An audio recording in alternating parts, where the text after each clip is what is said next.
should be everything that was said. So I will just add a few things, and the perspective is a little bit different. It's the perspective of somebody who's interested in language, not very interested in the mind at all, not interested in things. It's stuff in between. So I focus a little bit of that stuff, of some of the arguments that Emma criticized on formally encoded content, perhaps. And I echo many of the comments that Emma made when it comes to the contextualist worries about minimal content. Also because the argument, so the argument I focus on is the argument from explanatory poverty. This thing is there, but it doesn't do anything, so get rid of it. And it's an argument that, yes, it exists, it's very prominent. Recanati makes a big deal out of it, and now it's out Karsten and Levinson. It's there, and it's an argument that I never seemed to be particularly convincing to me. And it reminds me of another argument from, if I may say so, a much more important source in the history of philosophy than Lewis. It's a different context, but Lewis also gave us an argument like that in 1980 regarding the interpretation of double index semantics. So I bring that in. They are different stories, but you know they leave me unsatisfied for pretty much the same reason. And then I will add something at the end, but it should be like a 10-minute business, I think. Which one is this one?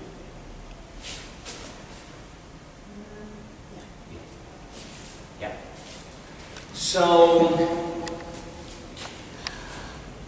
there are these methodological objections, again, minimal content and other stuff, and for me the other stuff would be formally encoded content. It lacks properties that would make it theoretically fruitful, and then the properties comment, that's where the dissatisfaction comes in. Well, try a little bit harder. The argument looks a little bit like, I don't know what to do with this, so you shouldn't do anything with this either. So anyway, here are the properties. It is not psychologically readily accessible, and I suppose they mean in communication. There's always a hearer around, there's always a kind of person that plays very little role in formally encoded content. They do not elicit intuitive judgments of information content and truth value. I will say something more about this, I think, in the afternoon, but I will anticipate something this afternoon, pretty much to the extent that information content and truth value a little bit, to make it a little bit paradoxically and provocative, have very little to do with semantics. Semantics is a study of meaning, and eventually, if you're lucky and if you find it interesting, you get contents coming out in a very strange sense of content. It's a terminal, it is a technical term, perhaps you could spell it with a K so that you don't get confused with what is said and that sort of stuff. Unfortunately, people say what is said. Fortunately, they often put it in scare quotes, in demonstratives. What is said occurs many times, but it's always in scare quotes, with no footnote explaining what sense of what is said is that. Anyway. Right, and I will bring in a little bit what Lewis said in 1980s in response to, again, demonstratives. Demonstratives is there for no particular reason. It's just a standard of what decent philosophical semantics should be doing. Okay, so the idea that these are necessary requirements and that if a theoretical notion doesn't obey those requirements is useless, well, it's obviously, you know, the question marks should be addressed. Why can't there be any other requirements that get something out in particular? There might not be necessary conditions. For example, and here is a bit where the formal semantics comes in. As long as, for example, some intuitive properties, and the intuitive properties I have in mind have very little to do with communication, what is said, and perhaps even with truth value, and they have to do with relations of meaning, for example. The classic things that semantics was interested before. Communication got in the picture, so redundancy, entailment, equivalence, this sort of things. Right? It could happen, and in fact it has happened for obvious reasons, because you know, we tend to have an interpretation of semantics that eventually latches onto reality. So it so happens that when you study meaning-grounded relationship, you end up with something that has to do with stuff. And so you end up with something that looks very much like a content, a proposition, even in some cases. And you end up with something that is true or false. It can happen, and in fact it does happen, because we think that at least some sentences do the trick. Right.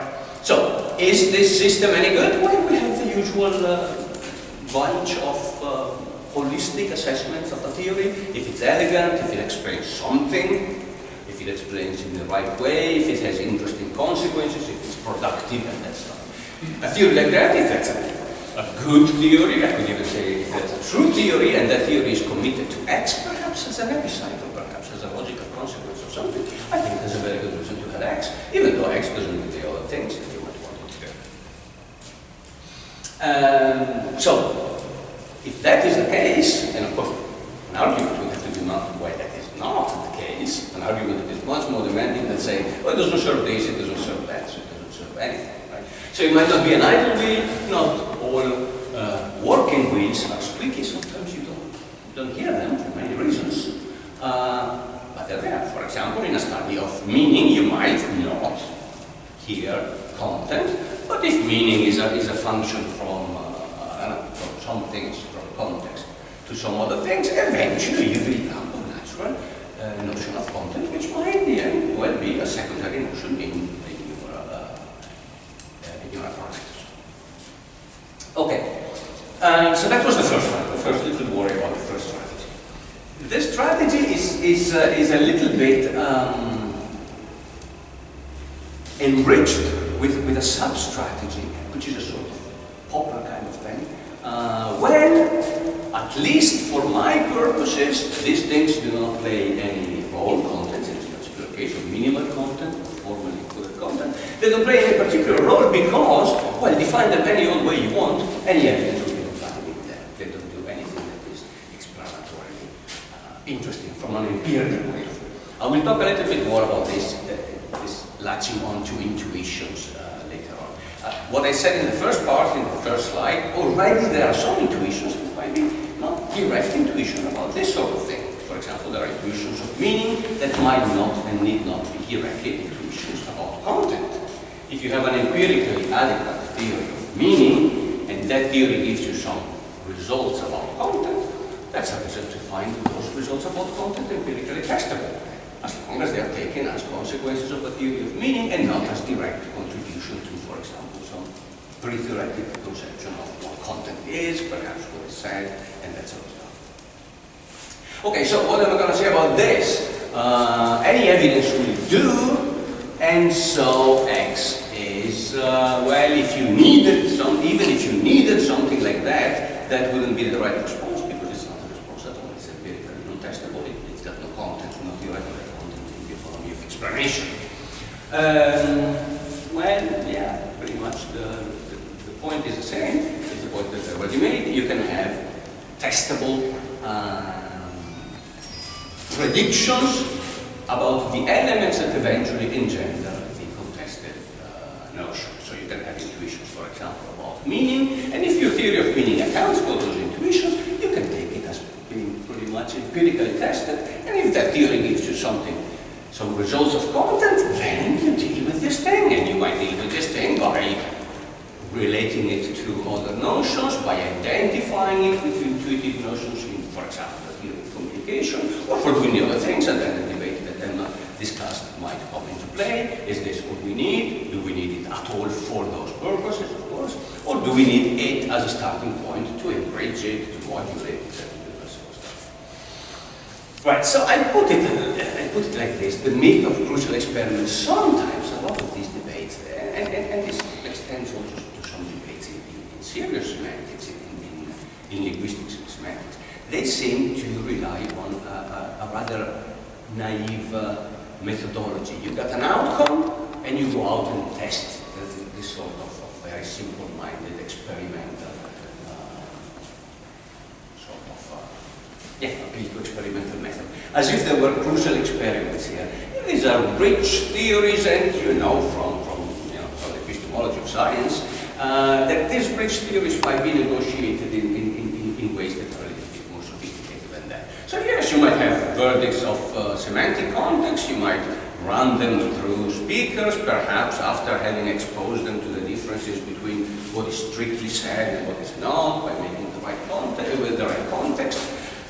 These verdicts might be somehow in contrast with the theory of content. It doesn't mean that the theory that lies behind this idea of content needs to be rejected. There is surely room for empirical testability that is not strict, direct testability of some consequences, for example, in this case, content.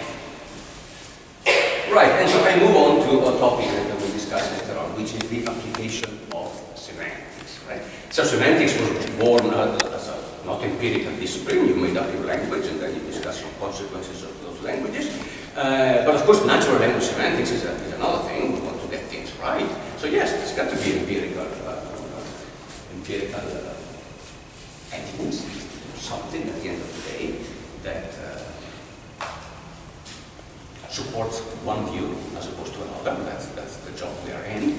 My concern here, and I'll say something a little bit more this afternoon about this, is that the ultimate testing run is what I call the marketplace. So the noise that we make. It's a very crude methodology, right? You have a theory that spits out some conclusions, for example, conclusions about meaning, or more interesting for me now, conclusions about content, and then you go out and figure it out, right? You make sounds and you see what people say. All right, yes, they do this, they report you in a way or another. I'm not sure it's a particularly productive discipline. And I came up with an olfactory metaphor for this. Right? So the idea is that it's pretty much the classic idea of what linguistics is supposed to be, which is an idea that is stated very often, is the dictionary definition. No serious linguist obviously adheres to this definition, and is the association of sound with meaning. The association of sound with meaning is, I think, uncontroversially the theory of everything. You need common sense, you need the theory of the mind. Surely language has an enormously small role to be made in the connection between the phonetic, right, the sound, and the mental. That's the stuff in between. The stuff in between is everything that the marketplace does not distinguish. So the marketplace brings in a lot of noise. And how do you decide what is noise and what is relevant evidence? In this particular case, evidence of content, for example. Well, it's the classic problem for any sort of theoretical enterprise. You have some assumptions that are close to the core paradigm, and some assumptions that are more negotiable, and you might want to know So the olfactory metaphors is, well, the objection is, for example, a contextualist might tell you, my contents smell better than yours. They smell good in the marketplace, but the point is that the marketplace was a stinky marketplace to begin with. You get all the smell from the marketplace and not from the theory, right? So who knows what to intend with it. Okay. And so I conclude with this, which might not seem closely related, but I see it as closely related. So semantics, again, to go back, semantics is the study of meaning, right? It gives you some theories of meaning. Eventually, it so happens, since meanings are world-directed most of the time, it so happens that you get worldly stuff, claims about the world. Something that really smells like content, semantically encoded content. And sometimes, at least, you get it even fully propositional, perhaps even all the time. But surely 2 + 2 = 4, come on, nobody, not even Recanati can find a strange context in which, the cat is floating on the mat and that sort of stuff, and 2 + 2 is 4. Doesn't mean that proposition, right? So you get that as an extra. The fact that it is an extra is testified typographically in every single form of semantics that I know of, with the little stuff under all the semantically contentfully looking properties. The content of a sentence, no, it's not such a thing, it's the content with a little c, right? The content of a sentence with respect to a context. The truth value, the truth value of a sentence. There is no such a thing. It's the truth value with respect, small c and small w, with respect to a point of evaluation and context. Right? This shows you that this study of meaning gives you this sort of relational properties. Right? So the point is, what is semantics about? Is the stuff that doesn't have any subscripts. What are those things? Well, for example, analytic, right? A sentence is analytic, according to some, right? You can discuss the definition, that's the point. A sentence is analytic if, for every context, S, blah, blah, blah, right? Every context S, every context C, the sentence is true at the context and the point of evaluation determined by the context. That sort of stuff, right? These are intuitions about meaning. You get in the little representatives of something, context, circumstance of evaluation, the way the world is, the conversational record, and all that stuff, and you get relativized content. Of course, the relativization might be exactly the stench from the marketplace, right? How you determine the context, what is a context, how does it get formally implemented, and all that stuff. So the primary intuitions that we are trying to assess, modulo the usual epistemological problems of, all is more forward still, are intuitions about meaning. So they are intuitions about logic, not of content. If content comes out, great, there it is, I got this thing, and I'm going to do something with it, perhaps in the theory of communication, but surely that thing is just a logical consequence of my theory of meaning. I got it, it's there, it plays a role. An important role, it's a logical consequence of my theory of the thing I'm theorizing about, namely meaning. It's a pretty central idea. So that's where the proper intellectual basis of semantics comes in. And then you see that all the noise of the marketplace, of course, there's one thing that logic demands, is that if you start with a marketplace that has a certain smell, you keep the smell unaltered. You don't, add deodorants or rotten fish to the market throughout the argument. Right. So, it goes off mean possession, the thing I bet on, the thing I once had when I was a baby. I don't know, as long as the offness is kept constant from premises to conclusion, you get certain empirically testable results. Right? And then philosophers of logic might question the ultimate capability. We know that, fine, as in any other theory. We have 3 years sparse content. I don't know what that means. Right. So what happens is, the moral of the story is formally encoded contents. There they are. You can't surely kick them out just because they don't play a certain role within your psychological, pragmatic, communicative theory. Formally encoded contents are there, and you've got to live with it. Now the further question is, how are you going to live with it from the viewpoint of a theory of communication? Well, that's where I think semantics shouldn't be too concerned because of the semantic business. There's so much fluff going on out there, but it's a theory of action, it's not a theory of language, pretty much. There could even be no overlap whatsoever. What we say, information content, what is said, all these pre-theoretic notions, perhaps it might be a pure accident that some semanticists from the past called their strange formal things contents. They should have called them joke. Perhaps. I find it a little bit hard to follow, and I might give us some reasons why there is something that even plays an everyday practical role that is sufficiently close to formally encoded content.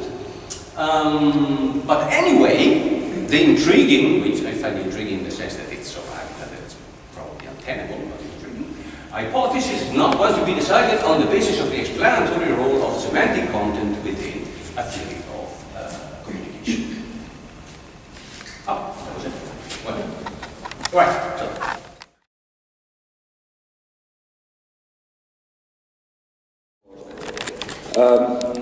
I've got a question about the misleading practice.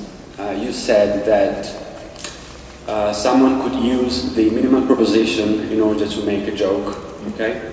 But contextualists might say that the proposition used is one of the possible way of intending the utterance, and it doesn't follow that the proposition is minimal proposition, and more importantly, it doesn't follow that this minimal proposition is encoded in the utterance which expresses the sentence.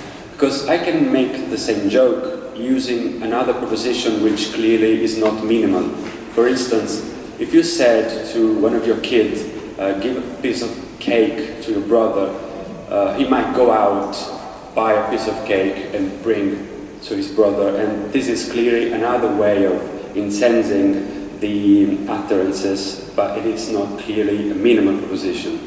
So you can use also other propositions for making the same joke of misleadings, which are not minimal. So why the one you talk about should be the minimal proposition and why it should be encoded in the language? I think your argument just shows that you can use one of the possible ways of intending the utterance, but it doesn't necessarily follow that it is the minimal proposition and it is encoded in language. This is another thing. Okay, so thanks. So I'm not quite sure I've got the objection fully, I think. So you're quite right that there are lots of other ways in which someone could do something that doesn't seem to fit exactly with the content. So I want to say the minimal content, but with whatever it is. So to say that there are lots of different ways of interpreting the utterance, and you can do things that are more or less engaging with one of those particular ones, it still seems to me that there has to be an interpretation to be given there. So, you know, this is the way that I always run into with kind of Charles Travis's occasional sensitivity view. You want it to be, so there are a range of possible interpretations for give your brother some of the cake, or some cake. One of which is giving them a tiny part of the cake you've got, one of which is going out and buying another cake. They all have to be ways of giving him a cake, though, right? Or giving him some cake. And so there has to be something that looks like a minimal content in order to get all of these different interpretations as interpretations that come out. So then I want to know, well, what is that bit of content for which there are all these different interpretations? And the answer seems to me that that is the minimal content. So even if you're someone like Travis, you have to think that this content is placing constraints on ways of interpretation. But it has to be constraints that would in some way fall short of truth and value of the content. And then this just takes you back to that kind of first line against minimalism, where I want to know, well, what are those contents such that they're strong enough to provide the kind of constraints that you're interested in, but they're not strong enough to be truly valuable in themselves?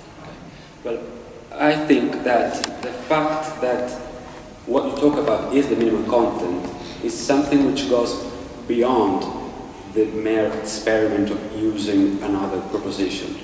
It is because you believe it is a minimum content for other reasons, I think. But the fact that you can just intend another proposition is not enough for arguing that that kind of content is the minimum content. You should have other reasons for that, because the mere experiment of the misleadings also can prove that you can use the maximal content, for instance, just a more complex proposition you can intend to make the joke.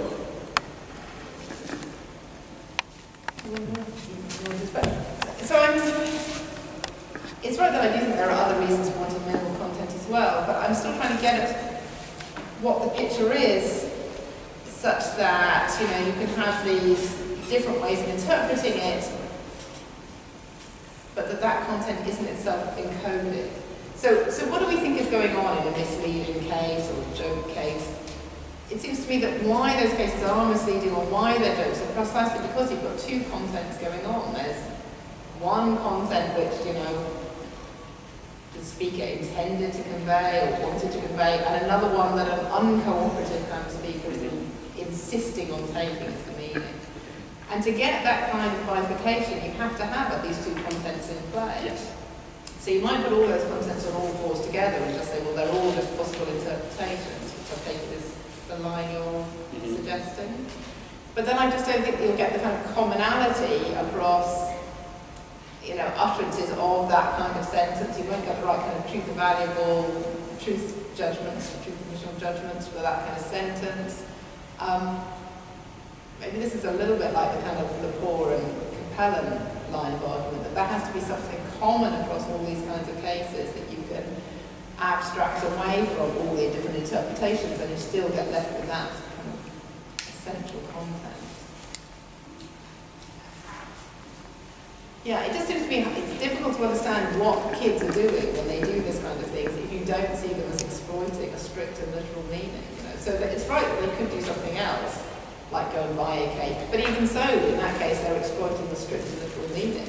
They know that give your brother a cake, or some cake, just involves the giving of cake. It doesn't involve anything specific about those kinds of things. Thanks.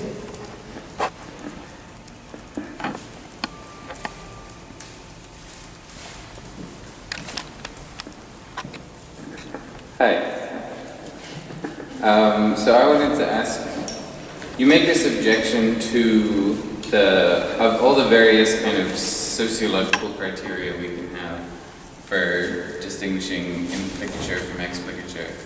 You make this objection to the conversational record view, where you say, it just seems like the conversational record plays this role of capturing the stuff that's relevant for communication. And so there's going to be implicatures on there. But I wonder why your proposal isn't going to be susceptible to exactly the same sort of objection. So you want to say the boundaries between things that you're conversationally liable for in a strong sense, which you then glossed as things that are hard to retract. But it seems like a lot of cases of what I would take to be paradigmatically implicatures are similarly going to be hard to retract. So, you know, if I ask someone if they want to go to lunch and they say, I'd rather stick pins in my eyes, I take it that it's an implicature that they're not going to come to lunch.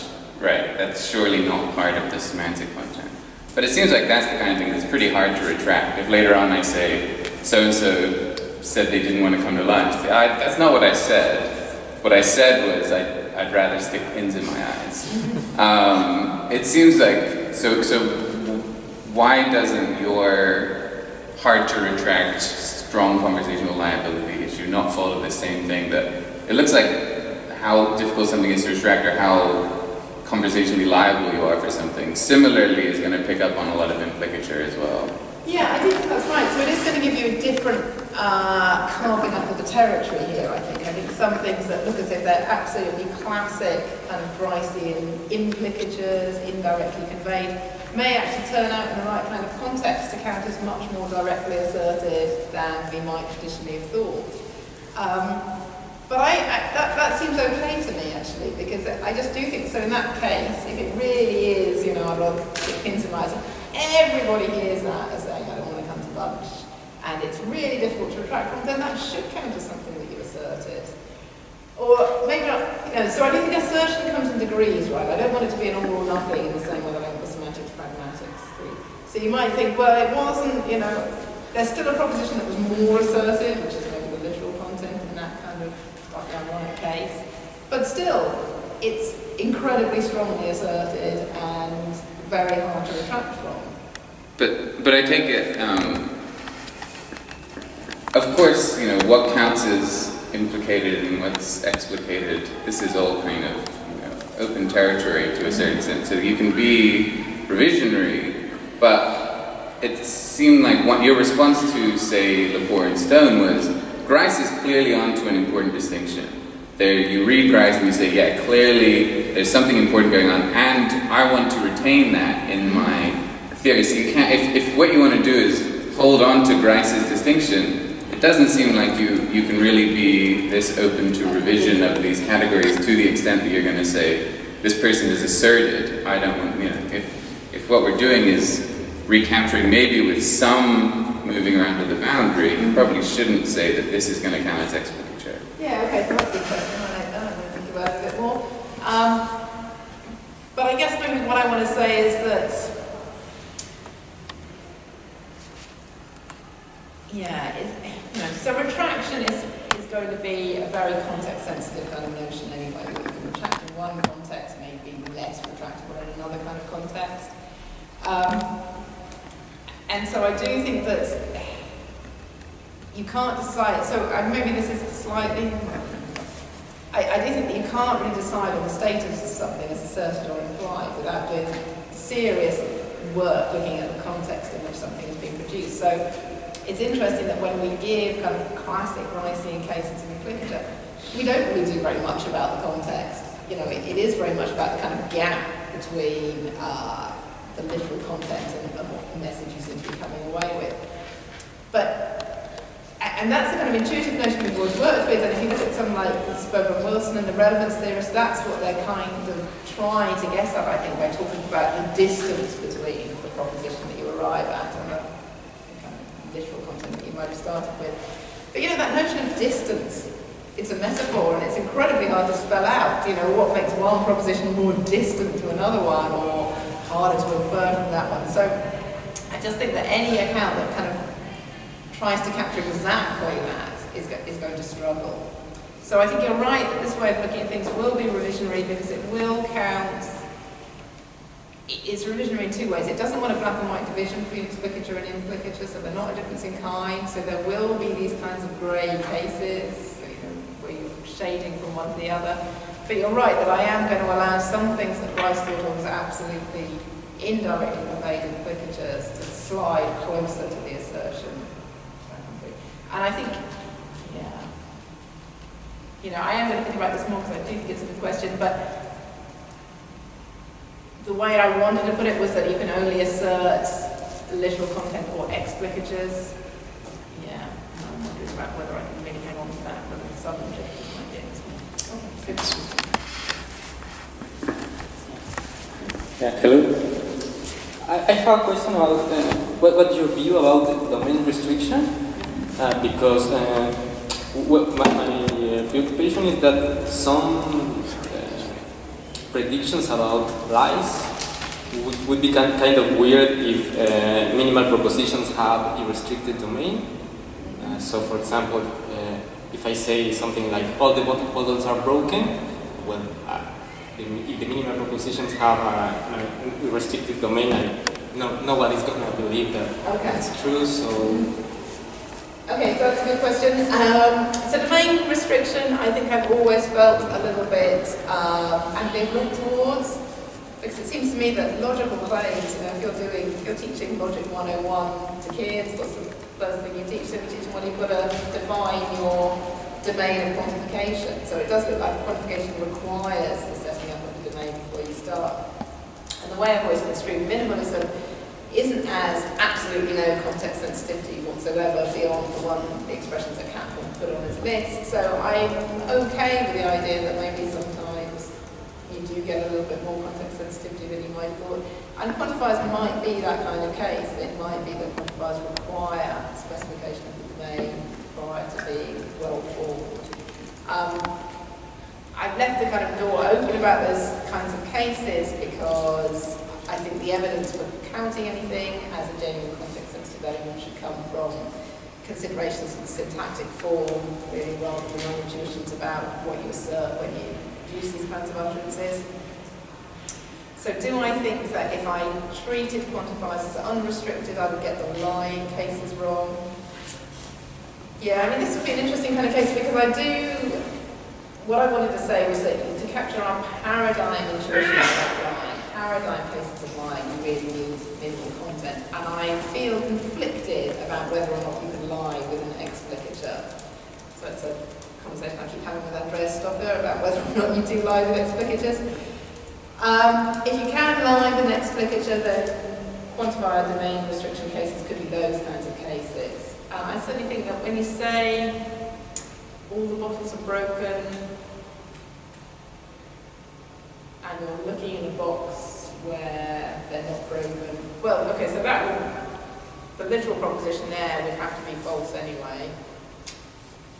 Yeah. But that's not going to be, so lying has to be a case where the literal content is false and you intend that content. And in that kind of case, you're not intending the literal proposition. If you really treated the all as unrestricted, that's not the proposition that you're intending to try and convey. So it really becomes a strict case of lying for me here anyway, which is a case of deception or misleading. Okay, but then we normally wouldn't intend to express those literal propositions, no, with unrestricted domain. So it would be really strange that we lie if lying is restricted to literal, what's literal? Yeah. You might be right, but I think if you look at the really paradigm cases, so Jenny Saul has a lot of discussion of these kinds of cases coming from political speech, and those kind of paradigm cases really do look like they're ones in which it's the literal content that the person's got in mind to be getting across, and they really do believe that literal content to be false. Yeah, I think there's a good question to be asked here, definitely. I think that's right, because I don't really want minimal contents to be the kinds of things that speakers are focusing on most of the time. I think that's exactly right. Speakers, most of the time, what we're interested in most conversational exchanges are these slightly pragmatically enriched contents. So if our judgments of lying have to go with that slightly enriched kind of content, then maybe I should be more generous about lying with explicatures. Yeah. But you don't want the domain restriction in the strict content? Well, I don't know. Right, yes. I was premising this argument on the idea that the domain constraint doesn't get in there. If the domain constraint gets in, then it's fine. It's all good for me. So maybe I should just concede here and say that I do think the domain constraint is the case that gets in. This is the point at which I definitely diverge from the only other kind of minimalists around, from Capella and Paul, where they have a really strict notion of what they want to count as context sensitive. And for me, it's never really been a debate about the numbers, it's never really a debate about, well, this expression has to be in this one, isn't it? It's really about what kinds of mechanisms you're going to allow in your semantic theorizing.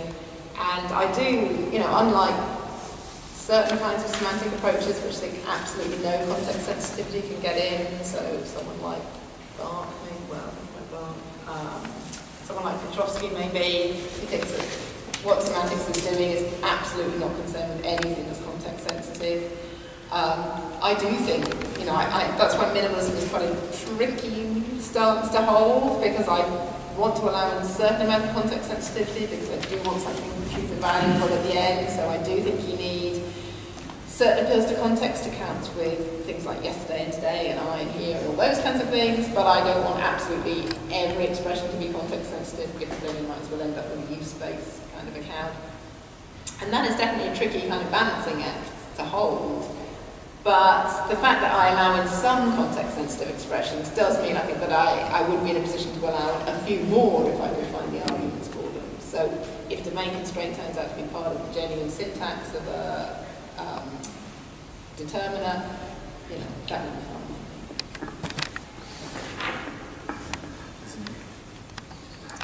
Okay. Thanks for the talk. I really hate microphones. It's going to be difficult. So, it's mainly a clarificatory question, so I'm not sure I understood the job that the distinction between lying and misleading is supposed to do for us. So whether it's supposed to help us draw an intuitive social-linguistic distinction to track our intuition, social-linguistic intuitions, about the distinction between an explicature and the implicature, or the distinction between minimal content and explicature plus implicature. And I'm asking this question because I think in both cases we're going to have a problem. So we want to draw a line between implicature and explicature. This distinction is not going to allow us to rule in expansion cases, because it seems like expansion is judged to be part of the misleading. So we're going to, bundle together explicatures and implicatures. And if we want to draw a distinction between semantic content and the explicature plus implicature on the other side, then I'm wondering if you want to do this, where do you stand with respect to Jenny's own work, who holds a different distinction? So but first you should tell me what do you take the distinction to be? So which kind of intuitions should this distinction track? So I'm not sure if I've quite got the question here, but so I think there is a clear, I do like Jenny Saul's work. I do think there's a clear distinction between the lying and the misleading kind of case, and it particularly crops up in a lot of political speech. So a case that Saul discusses quite a lot is the Bill Clinton claim Clinton says, I did not have sexual relations with Monica Lewinsky. It's about the present tense. It's like there is no improper relationship in the present tense. Exactly. Yeah, exactly. So he puts it in the present tense. That claim, if he was pushed on it, it looks like he claims true because there is no longer, but everyone heard in this die that there had ever been a sexual relationship between the two of them. So it looks as if that's a classic case of kind of misleading. He was saying something that he knew to be true, but on the basis that everyone would take away a further content that he knew to be false.